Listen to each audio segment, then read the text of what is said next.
BNP স্থায়ী কমিটির সদস্য সালাউদ্দিন আহমেদ জানিয়েছেন, ত্রয়োদশ জাতীয় সংসদ নির্বাচনের জন্য বিএনপির প্রার্থী বাছাইয়ের কাজ চলছে। খুব শিগগিরই আসন ভিত্তিক একক প্রার্থীকে মাঠে কাজ করার জন্য গ্রিন সিগন্যাল দেওয়া হবে।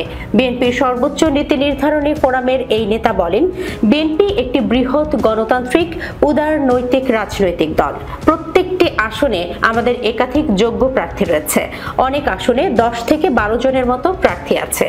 এখন আমরা নিয়মতান্ত্রিকভাবে প্রার্থী বাছাইয়ের কাজ করছি।